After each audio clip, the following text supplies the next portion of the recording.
The DR650 is one of the most successful dual sport motorcycles in the world, and in this short video in a few minutes I'll show you how to turn a standard DR650 dual sport motorcycle into a pretty good adventure bike.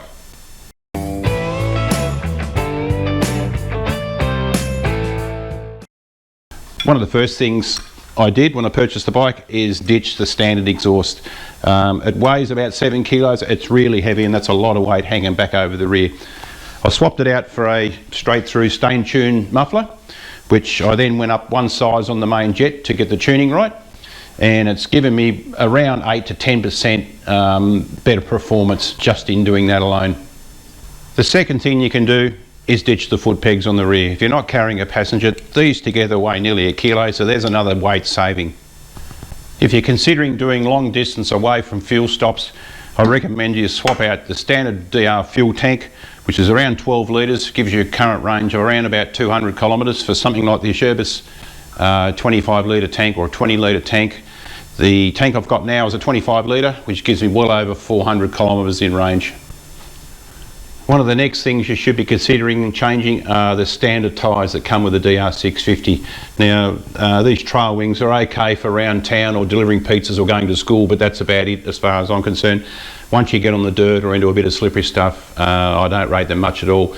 So it's really important you choose the type of tyre that you want, maybe a 50-50 tyre depending on the type of journey you plan, and select the appropriate tyres to do your trip. Another thing you should consider is the old bark busters. Not only will they save your fingers in a crash, they'll also save your brake levers and your clutch levers from getting broken as well. A really good investment. If you're planning on going off-road, then this thing is a must. The standard heavy duty bash plate. This is the Suzuki one fitted, but there are aftermarket ones around that do just as good a job.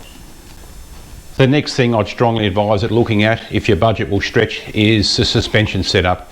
Now the standard DR suspension is average, at least to say, but if you're doing some long distance off-road riding, I'd strongly suggest you spend the money and upgrade your suspension. The front and rear suspension, well, the front suspension is not adjustable. The rear suspension has very minimal adjustable, and after you've wound it up, it basically doesn't make much difference at all. And with a fair bit of gear in the back, a full tank of fuel, the thing will bounce around like a top heavy coach bus. So if you're looking at going off-road and getting serious, I'd strongly suggest you spend the money and get the suspension set up. The final thing I'd recommend swapping out on your DR, putting on a set of bar risers. The ones I've got on here are about a 50mm bar riser. The standard handlebar setup on the DR650 is not brilliant. I find the bars are down too low and down too close to your waist, especially when you're standing up on the foot peg. So by raising the bars up around 50mm, rolling the bars slightly forward, you'll find that you'll be able to stand up on the pegs quite comfortably. So there's a few things I've done to my DR to turn it from a standard dual sport motorcycle into a fairly reasonable adventure bike. Hope you've enjoyed the video. Don't forget to like and subscribe to the channel. Click on the bell to see my notifications as I post a video each time. So until next time, ride safe, see you soon.